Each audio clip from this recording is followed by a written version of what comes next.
Kamusta po ang inyong pagdiriwang ng Kapaskuhan at Bagong Taon? Hayaan niyo po akong muling magpasalamat sa mga nakalipas na taong pagsubaybay sa ating pong channel. Sana po ay muli niyo akong samahan ngayong 2025 at sa mga susunod pang taon. Sa pagpasok ng 2025 ay isa pang balita ang mainit na naging laman ng social media at pahayagan. Marahil ay napanood niyo na rin o nabasa ang isa sa malungkot na pangyayari na humabol sa pagtatapos ng taong 2024. Isang babayang binawian ng buhay matapos na magtamo ng malalalim na saksak sa kanyang leeg noong December 28, 2024, 3 araw bago ang pagsapit ng bagong taon. Kaya naman talagang malungkot ang pagpasok ng taong 2025 sa mga nagmamahal kay Carmela Lantot Mamak. Pinagtag ng saksak ang isang babae habang nakasakay sa modern jeep sa Lapu-Lapu, Cebu. Ang sospek, dati raw niyang asawa. December 28, 2024 ng alas 9 ng gabi nang makatanggap ng tawag ang Lapu-Lapu City Police Office tungkol sa nangyaring pananaksak sa Mactan Circumferential Road sa Barangay Ibo, Lapu-Lapu City.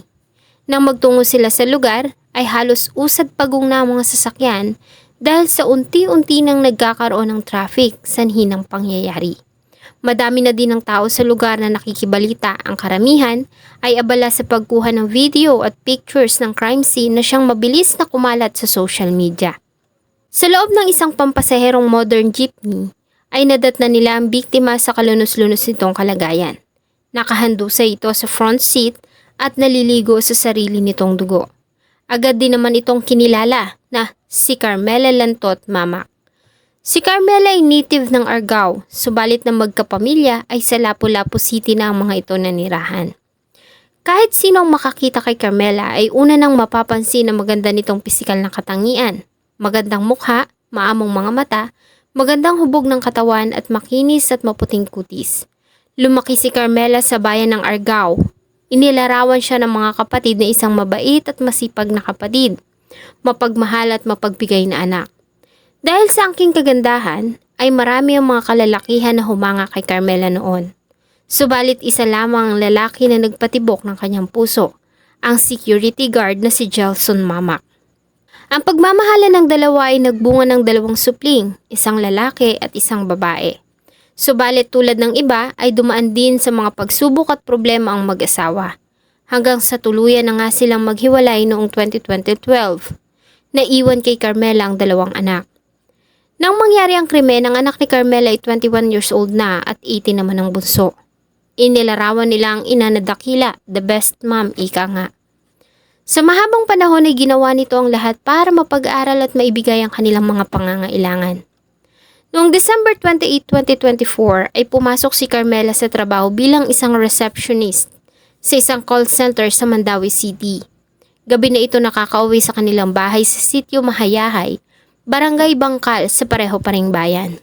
Nang gabing iyon ay sumakay si Carmela sa isang modern jeepney sa Park Mall Terminal sa Mandawi City at umupo sa front seat katabi ng driver.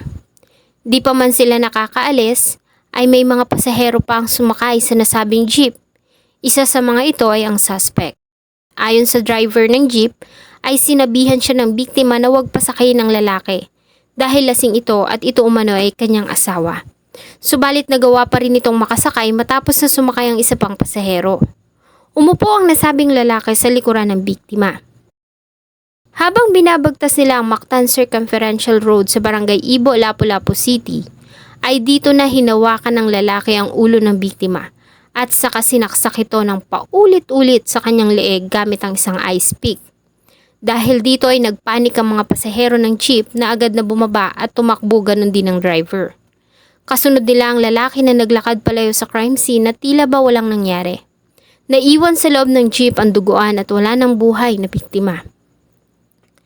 Dahil sa naging pahayag ng driver ng jeep, ay agad na nagsagawa ang Lapu-Lapu City Police ng hot pursuit operation. Ang target ay ang dating asawa ni Carmela, ang security guard na si Gelson Mamak. Pinuntahan nila ito sa kanyang pinapasukan kung saan ito nananatili. Dinatnan nila ang person of interest na natutulog sa kanyang quarters sa isang private school sa Mandawi City nang ganap na alas 10 ng gabi. Bagamat hindi alam ang nangyayari, ay maayos naman itong sumama sa mga pulis at mariin na itinanggi ang lahat ng paratang sa kanya.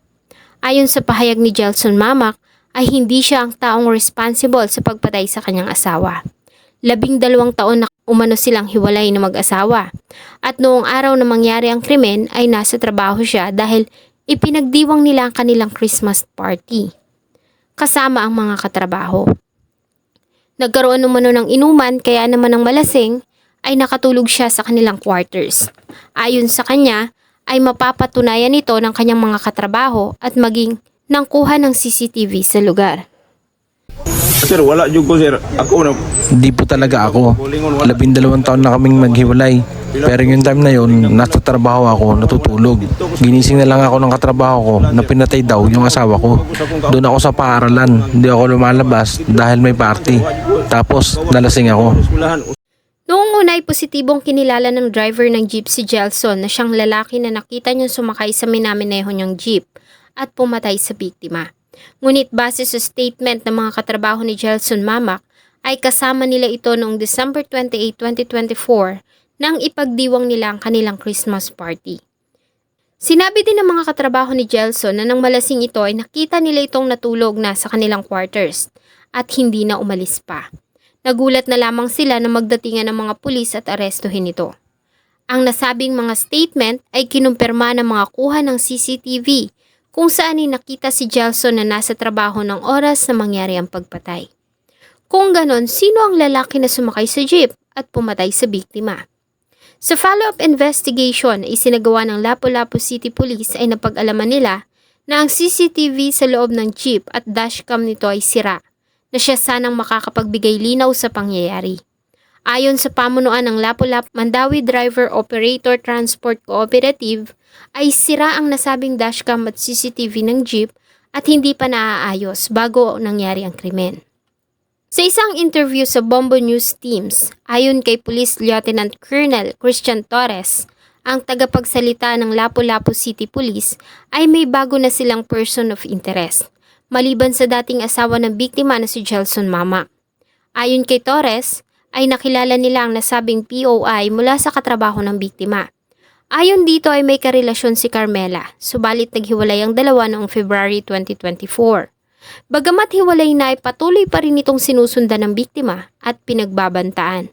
Ang statement na ito ng kaibigan at katrabaho ni Carmela ay nakumpirma ng mga investigador ng Police Station 5 matapos nilang mabuksan ang cellphone na pagmamay-ari nito. Mula sa cellphone ni Carmela ay nakakuha sila ng mga larawan ng lalaki at mga palitan nila ng mga messages. Ilan pa sa mga larawan na naroon ay nakasuot ang lalaki ng damit na siyang nakitang suot nito nang gawin ng pananaksak. Ayon pa sa mga pulis, ang katawan at itsura nito ay may pagkakahawig sa dating asawa ni Carmela na si Gelson Mamak. Kaya naman inakala ng mga nakasaksi na ang lalaki ay ang dating asawa ni Carmela. Ganun pa man ayon sa kanila ay patuloy pa rin na nangangalap ng mga ebidensya ang kapulisan para mas mapabigat pa ang kaso na isasampa sa suspect. Samantala, maliban sa biktima na si Carmela ay isa pang pasahero ng nasabing jeep ang binawian ng buhay dahil sa pangyayari. Ang 53 years old na lady guard na si Eva Villarreal. Ayon sa report ay nakaupo malapit sa pintuan ng jeep si Eva. Nang magkaroon ng kaguluhan ay natulak ito sa pintuan habang umaandar pa ito. Kaya naman nalaglag ito sa kalsada at tumama ang dibdib nito sa pavement. Nagawa pa itong maisugod sa Lapu-Lapu City District Hospital, kung saan ito ay diniklarang dead upon arrival ng mga emergency doctors doon. Sa unang report ay lumabas na inatake ito dahil sa nangyaring kaguluhan. Subalit sa resulta ng autopsy, lumabas na namatay ito dahil sa blunt force trauma nito sa dibdib na sanhi ng pagkakahulog nito sa jeep. Nagtamo ito ng malalang injury sa kanyang ribs. Dahil dito ay nagpahayag ang kanyang pamilya na magsasampa sila ng karagdagang kaso sa suspect. Si Carmela ay ihahatid sa kanyang huling himlayan sa darating na January 12, 2023 sa Talaga Cemetery. Umaasa ang pamilya na mabibigyan ng hustisya ang sinapit nito at mapapanagot ang tunay na may sala. Sana po ay nagustuhan niyo ang isa na namang kwento na akin pong ibinahagi. Marami pong salamat sa inyong patuloy na pagtangkilik sa akin pong mga videos. Huwag niyo pong kalimutang mag-iwan ng inyong saloobin at suggestion sa atin pong comment section. Thank you so much po and see you on my next video.